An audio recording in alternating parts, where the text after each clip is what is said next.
Under the black velvet of the African night, the savannah breathes in slow, ancient rhythms. The wind slides through tall grass like invisible fingers, carrying the scent of dust, blood, and distant rain. Stars burn cold and merciless above the open plains, watching everything, judging nothing. Somewhere far away, a hyena laughs, a cracked, feverish sound that shivers through the darkness like a bad omen whispered too early. Beauty lives here, yes, but it is a beauty forged from violence and endurance. Every shadow hides teeth. Every silence waits to be broken by death. At dawn, the world ignites. The first blade of sunlight spills across the horizon, setting the grasslands ablaze in gold and fire. Heat rises quickly, pulling the night apart. Insects scream awake. Birds scatter from the acacia trees. The land that looked gentle under stars now reveals its true face. Vast, open, and utterly indifferent. It is a kingdom where life is borrowed moment by moment and paid back in blood. Through that sea of grass, she moves. Her name is Metsumi. Her body is carved from muscle and hunger, from patience and precision. Every step she takes is measured. Every breath is silent. Her amber eyes slice through distance with predatory calm. Scars mark her flanks like medals won in silent wars fought under moonlight. She is young but not inexperienced. She has bled. She has hunted. She has survived. Metsumi belongs to the central pride of this territory, a powerful family of lionesses guarded by two massive male rulers whose roars shake the earth itself. Within this kingdom of heat and teeth, she has earned her place not through dominance, but through relentless resilience. She is not the strongest, she is not the largest, but she is tireless. When others falter, she continues. When others abandon the chase, she does not. Balance governs her world. A fragile, brutal balance. Each day is a negotiation with death. The pride hunts, the herds migrate, the scavengers wait, and in the evenings when the sky bleeds red, and the wind cools at last, lions and lions only rule the plain. This is the rhythm Metsumi knows. The law she obeys without question. But even in a world ruled by instinct, change is inevitable. The threat she understands comes on padded feet, and in crooked grins. The hyenas, they never arrive alone. Their numbers ripple through the grass long before they are seen. Dozens of burning eyes. A chorus of laughter that does not belong to joy. They steal. They harass. They test the borders of the lion's world, with mocking persistence. For generations, lions and hyenas have danced this violent waltz: attack, retreat, regroup, return. Tonight is no different. A fresh carcass lies at the heart of contested land, a fallen buffalo, its massive body already cooling. The scent of death lifts into the air like a signal flare. Metsumi and the other lionesses approach in disciplined silence, muscles coiled, shoulders low. The hyenas emerge in reply, laughing as they circle, bold in their numbers. For long seconds, neither side moves, then the charge erupts. Sand explodes beneath pounding paws. Jaws snap, flesh tears. Roars collide with shrieks. Metsumi lunges, her teeth finding a hyena's shoulder. It screams and retreats, limping, while another takes its place. The chaos lasts only minutes, but when it ends, the message is clear. The lions hold. The hyenas scatter into the grass, laughter fading into frustrated echoes. Another night survived. Another boundary enforced. Yet Metsumi's body carries a new change now, one invisible to others, but powerful enough to reshape everything. Life is growing inside her. Slowly, quietly, unforgivingly. Days pass. The sun climbs and falls. The pride feeds, rests, moves. And within Metsumi, instincts begin to shift. The hunts feel heavier. The heat feels sharper. The world presses closer to her skin. She begins to seek shadow more often. Silence feels different now. Not empty, but watchful. One evening, she leaves the pride without announcement. She travels alone beyond the familiar flats, toward rocky ground that fractures the horizon like broken teeth. The earth rises there into hidden folds and narrow crevices untouched by most eyes. It is not a place of hunting. It is a place of secrets. After hours of searching, she finds it. A cave, its mouth is narrow, cut deep into stone, and half hidden behind thorn and shadow. Inside, the air is cool, dry, safe from wind, safe from rain, safe, it seems, from the world. This will be her refuge. This will be where her offspring enter a universe that does not care whether they live or die. High above her decision, unseen and unheard, fate shifts its weight, because the cave is not empty. Deep within the darkest fissure of the stone, where sunlight has never reached, another resident stirs, ancient, silent and lethal. Coiled, in the language of shadows, a black shape rests in patient hunger. It has lived here long before the lioness arrived. It has shed its skin in this darkness. It has swallowed its prey in this cool shelter, and slept undisturbed through countless sunrises. It is returning now. Far from the cave, Matsumi lies curled in labor, as the night rises again. Pain comes in waves that rip through her body like lightning. She does not scream, she endures. And before dawn touches the stone, 3 small lives slide trembling into her world. They are blind, helpless, perfect. She licks them clean with trembling devotion, and pulls them close to her chest. Their tiny hearts flutter against her warmth. For the first time in her life, her strength is no longer her own. It belongs to them now. Outside, the land continues its endless cycle. Hyenas roam. Winds shift. The sun prepares to rise. And somewhere in the rocks, unseen and unhurried, something cold and ancient glides silently back toward the darkness it calls home. The first days are wrapped in a fragile illusion of peace. Inside the cave, time seems to slow. The outside world, with its claws, its laughter, its endless hunger, fades into distant noise. Matsumi rarely sleeps. She watches, she listens, she memorizes the smell of her cubs, as if the scent itself could anchor them to existence. Their tiny bodies press against her belly, warm and quivering with life.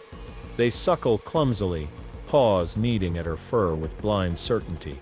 For brief moments, the savannah forgets its cruelty. The cubs grow stronger by the hour. Their cries sharpen, their movements become bolder. They tumble against one another in awkward, sleepy play. Matsumi allows herself to rest her head on the cold stone floor and simply breathe. Her ribs rise and fall slowly. Her eyes close, not in sleep, but in surrender to a rare thing in her world: safety. Outside the cave, sunset bleeds red across the rocks. Wind whispers through the thorn bushes. Somewhere distant, a hyena laughs, but it is far enough to feel unreal. Hunger, however, is not. By the third morning, Matsumi's body begins to fail its quiet balance. Milk drains her strength faster than she can recover it. Her muscles tighten, hollowed by need. Her belly twists with the low, gnawing fire of starvation. Each breath feels heavier than the last. She resists the truth as long as instinct allows. But instinct is ruthless. If she does not eat, she will die. If she dies, the cubs will die with her. The choice is not a choice at all. At dawn, she rises on trembling legs. She lowers her massive head and presses her nose to each of her cubs in turn, memorizing their warmth, their sound, their fragile existence. They muse softly, blind faces tilting upward, toward the only universe they know. Her, Matsumi hesitates at the cave's mouth. The sunlight outside is blinding. The world feels suddenly enormous and hostile again. Every shadow looks like a predator. Every sound feels too sharp. But the pressure inside her body is relentless. Hunger is now louder than fear. She steps into the light. Her plan is simple. Find something small, something weak. Kill quickly. Return before the sun climbs too high. Return before the cubs need her again. Her massive form melts back into the tall grass, moving with the same lethal grace that once defined her hunting life. But now every step is slower, heavier. She is no longer hunting for herself alone. Behind her, the cave exhales silence. Minutes pass, then more.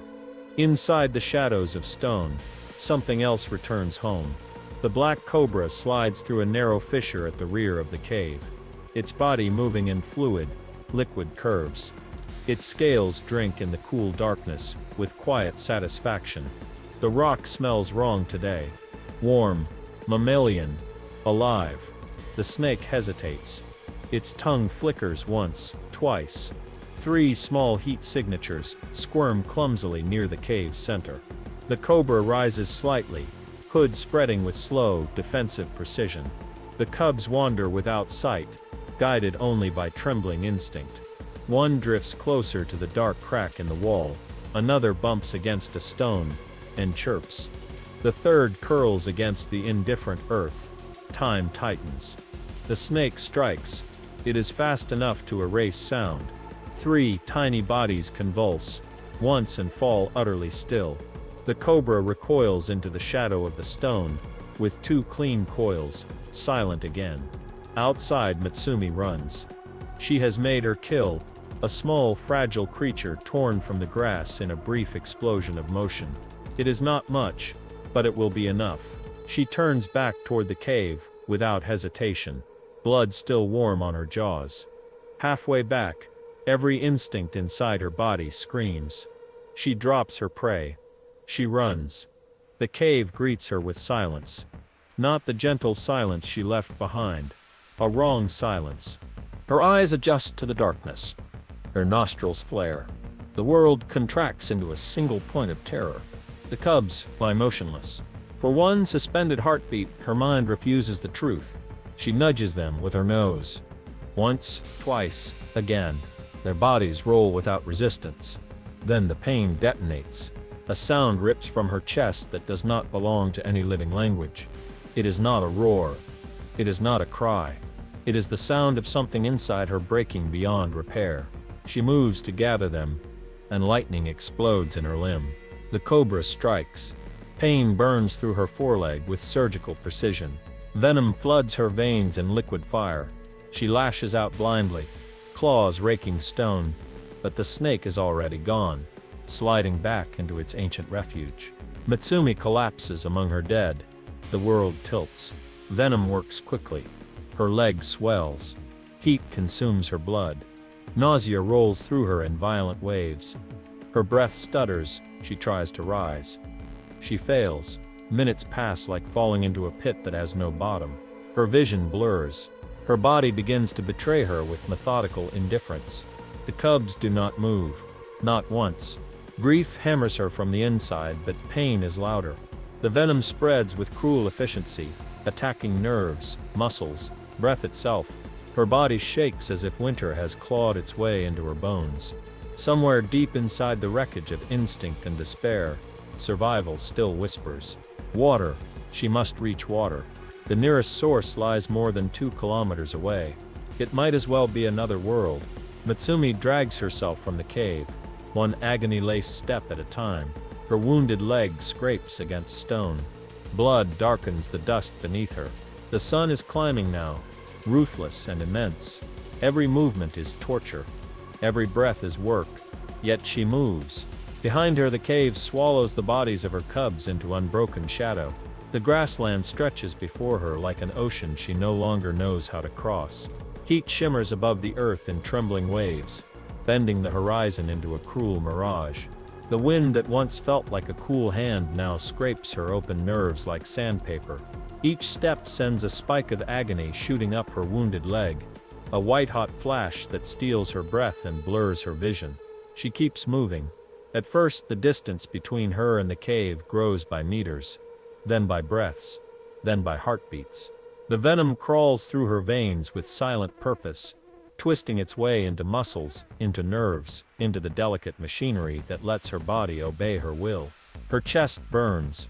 Her tongue feels swollen and dry, like a stone pressed into her mouth. The world narrows to the next patch of shadow, the next small rise in the ground. She stumbles on a hidden rock and crashes onto her side. For a moment, the savannah spins around her in a dizzy spiral of sky and grass and dust. The sun sits high and pitiless above, a perfect circle of white fire staring directly into her bones. Insects immediately crowd toward the warmth of her body, exploring her fur, her wounds, her breath. She lies there, trembling, on the edge of surrender. The earth is cool against her cheek. If she closes her eyes, the darkness comes quickly, warm and heavy. It would be easy to sink into it, to let her body melt into the soil and disappear. Death is not a stranger here. It does not come with cruelty or mercy. It simply comes. Her lungs burn, her heart hammers, and beneath all of that, deeper than grief, deeper than pain, deeper even than fear, something stubborn refuses. She digs her claws into the dirt. The movement is tiny. Her muscles scream, but the earth answers with resistance, with weight, with truth. She uses it like a rope back to herself, back to the part of her that still remembers who she is. Mitsumi is not ready to die. Not here. Not like this. She forces her head up, gasping, drawing in a ragged breath thick with dust and the faint, distant scent of water. It is so faint she might be imagining it. But imagination is enough. Hope in this place is not a promise. It is a direction. She rises. The effort tears a sound from her throat. Half growl, half broken exhale. Her wounded leg barely supports her now. She shifts her weight, dragging that side of her body more than walking on it. The motion is awkward, uneven, humiliating. Dignity means nothing out here. Only progress matters. Vultures have found her. They circle above her slow, failing march in lazy spirals, dark silhouettes drifting against the blinding blue of the sky. They do not hurry. They know time is on their side. They have watched animals make this walk before. They have seen strong bodies collapse into meat. Their patience is older than empathy. Mitsumi moves through patches of grass that once bent to her passing like obedient subjects. Now the stalks drag against her flanks, snagging in her fur, resisting her forward motion. Every rustle sounds louder than it should, echoing in her ears like distant storms. She is not alone out here. Eyes watch her from the shade of thorn thickets. A pair of jackals pause, narrow faces lifted, ears pricked. They smell death coming long before it arrives. One takes a step closer, then thinks better of it. Even broken, a lioness is not to be underestimated. For now, they keep their distance. For now. Midway to the water, the world begins to tilt. Not the earth beneath her paws, that remains mercilessly solid, but the edges of her vision. Colors smear, shadows seem to detach from the ground and sway with a life of their own. The horizon appears closer and farther with each step, as if the land itself is breathing. Venom has reached her mind. She slows, not because she chooses to, but because her body no longer understands how to obey fully. Her breaths become quick and shallow, rasping loudly in her ears. Each inhale tastes metallic, as if she were breathing rust. Her heart races, then stutters, then races again. Desperately, the sun climbs higher, time loses shape. She moves in pieces now, a few steps forward, a collapse into the grass. A long shaking pause, a struggle to rise again. Her body no longer feels like a single animal, but like fragments held together by stubbornness alone. When the wind shifts, the scent reaches her clearly for the first time. Water. It threads through the heat like a whisper, cool and fragile, and impossibly far. Her body responds before her mind fully registers it. Her ears twitch forward. Her nose flares, drawing in lungful after lungful of air, until she coughs on it. There. A direction. A promise. She angles her path toward it, with clumsy determination. Her paws leave uneven tracks in the dust. Deep impressions from her good legs, smeared, dragging marks from the one that no longer works properly. Small creatures scatter from her path. A startled bird explodes from a patch of grass, beating its wings furiously into the sky, as if fleeing not her, but the fate that clings to her shadow. She falls again. This time she does not rise immediately. The ground is hot beneath her, baked by hours of sun. Heat leaches into her body, turning her veins into molten lines of fire. Her tongue hangs from her mouth, cracked and dry. Each breath is a ragged scrape. The vultures draw lower. Their wings cut small lazy circles in the air, drifting on currents she cannot feel. They are close enough now, that the shadow of one crosses her face, a brief, merciful eclipse of the sun. Somewhere behind her, far beyond sight and sound, The cave waits in profound stillness. Her cubs lie where she left them, tiny forms cooling slowly in the dark, unremembered by the stone that holds them. The black snake sleeps again in its hiding place, unmoved by what it has done. The world does not pause for grief. It never has. It never will. Matsumi's chest heaves. Her eyes close for a heartbeat. 2, 3. Images flicker up from the darkness beneath her thoughts. The curve of a tiny paw, the soft weight of small bodies pressed against her belly, the faint mewling sounds that used to fill the cave. For a moment, the memory is so vivid it feels like reality. Her body convulses with a silent roar she cannot spare the breath to release. Her pain is a storm now. Grief, venom, heat, exhaustion, all crashing together in one endless wave that never quite breaks. It would be so simple to let go, to sink beneath it, to accept the ending that has already begun. But something holds, not hope. Hope died in the cave. What remains is refusal. She drags a paw forward, then another. She claws at the earth, hauling herself inch by inch. Grass scratches her muzzle. Dust fills her nose. Her body moves like it belongs to someone else, as if she is watching a stranger crawl through a nightmare she cannot stop. The scent of water grows stronger. So does the scent of other animals. Antelope, zebra, buffalo, countless hooves churning the edges of the waterhole into thick mud. The world ahead is busy with life. Her approach is a slow intrusion into a scene that did not plan for her.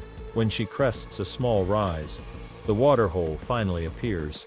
It glitters in the distance, like a piece of the sky torn free and laid upon the earth. The surface ripples with movement as animals lower their heads to drink, ears flicking nervously, bodies tense and ready to flee at the slightest sign of danger. They see her. The first alarm call tears through the air, high and sharp. Others follow. Bodies scatter away from the water, like seeds thrown by a careless hand. Hooves thunder against the hard earth. Dust rises in a choking cloud. To them she is not a dying mother dragged across the land by sorrow and poison. She is a lioness, a predator, something to fear. They do not see the way her legs tremble. They do not smell the venom in her blood. They only see teeth, claws, and the shape of death. They run because that is their law, as survival is hers. In seconds, the waterhole is empty. Silence falls, broken only by the faint lap of water against its muddy banks, and the labored rasp of Matsumi's breathing. She stands at the edge of everything she has left. The last distance is the cruelest. The mud sucks at her paws like hands trying to pull her down. Her weakened muscles struggle to find purchase in the slick ground. She slides, catches herself, slides again. Her breath turns into a series of broken sounds, half pant, half moan. Then, at last, her muzzle touches the surface.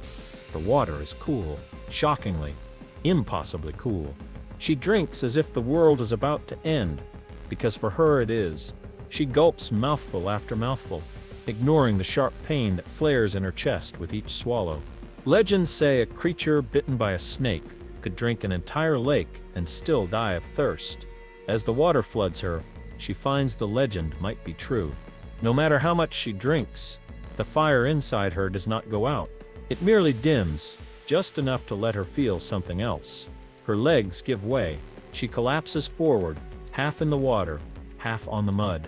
Ripples spread out from her heavy body in fragile, widening circles, distorting her reflection on the surface. What looks back at her is not the lioness who once ruled the grass. It is something hollowed, something breaking. The sky watches. The vultures wait. The water cools her scorched throat, but it cannot cleanse the poison from her blood or remove the weight from her heart. Between one heartbeat and the next, Matsumi realizes she is no longer fighting for a future. She is fighting for one more breath. Then one more. The water cradles her broken body in cold silence. For long moments, Matsumi lies unmoving at the edge of the world, chest shuddering, lungs pulling air with desperate, uneven rhythm. The surface of the water trembles with each breath she forces into herself. Mud coats her fur. Blood dilutes into cloudy red ribbons around her wounded leg. The venom is everywhere now. It sings through her nerves in electric pain. Her muscles twitch without permission. Her heart hammers like a trapped animal, racing toward an end it cannot outrun. The fire inside her veins has become a storm, invisible, merciless, complete. Above her the vultures descend lower. They do not rush. They never rush. They know the laws of endings. Matsumi lifts her head once more and drinks again, though her jaws tremble so violently that the water spills down her chin in shining threads. Each swallow feels like swallowing glass. Her body shudders in protest. Still, she drinks. Instinct pushes her past reason. Survive, live, breathe. Her vision begins to fracture. The line between earth and sky dissolves into bright burning blur. The waterhole stretches and contracts. Like a living thing, shadows detach from their owners and slide across the world like wandering ghosts. Her ears ring with a distant roar that is not sound at all, only the echo of her own blood rushing through dying arteries. Her legs collapse beneath her. This time she does not fight the fall. Her body sinks deeper into the water, until the cool reaches her chest and spreads across her ribcage like a shroud of ice. For a brief, aching instant, the pain softens, the fire dims further, the world becomes strangely quiet. She floats between two eternities. The venom slows her lungs. Each breath takes longer to gather. In, out, in, out, in, out, in, out. Her heartbeat, once thunder, becomes a stumbling drum. With the fading of pain comes memory. Not in fragments now, but in terrible, perfect clarity. She sees the cave again, not as it was in horror, but as it first was in hope. She feels the warmth of her cubs pressed against her belly, hears their faint blind cries, smells their fragile newborn scent. In her mind they live, they move, they breathe. For one sweet, unbearable moment, the universe gives her back what it has already taken. Her chest tightens with a silent sob. The water ripples with the trembling of her body. Then the memories shift. The stone turns cold. The cubs fall still. The world breaks all over again. Matsumi tries to lift her head. Her neck does not answer. Her mouth opens in a soundless gasp. Water slides in against her will. She coughs weakly, a harsh, broken sound that tears at her throat and fades into nothing. The venom has reached her lungs. Breath becomes labor. Labor becomes struggle. Struggle becomes impossibility. Her good leg jerks once in a final, instinctive attempt to stand. The effort sends a faint tremor through the water. It is the last movement her body can command. Above her, the vultures tighten their circles. Somewhere far away, a hyena laughs. The sound barely reaches her anymore. The sun hangs at its highest point now, bleaching the sky into merciless white. There is no shade for her here. No cave. No mother's darkness to hide in. Only open sky and open ending. Her eyes remain open. They no longer focus. The world dims at the edges, fading inward like a closing wound of light. Her heartbeat slows into uneven, dragging thumps that echo faintly inside her ears. Once, twice, a long pause. Once, between the last beats, something inside her finally loosens its grip. The fight ends not with a roar, but with a release. Her chest stills. The water grows quiet. The lioness who crossed fire, venom, hunger, grief, and an uncaring world does not breathe again. For a time nothing happens. Then the vultures land. Their wings fold like dark cloaks as they gather at the water's edge. They tilt their bald heads. They watch her without emotion, without judgment. When she does not rise, when the water no longer stirs with breath, they step closer. The first beak tests the edge of her mane. Life has left her. The savannah accepts her body back without ceremony. Long after the vultures have fed, and the sun has slid toward the west, the world returns to the rhythms that existed before Matsumi's struggle, and that will continue long after it is forgotten. At the waterhole, other animals return cautiously. They drink where her blood once clouded the surface. Hooves churn the mud where her body once lay. No trace of her remains by nightfall.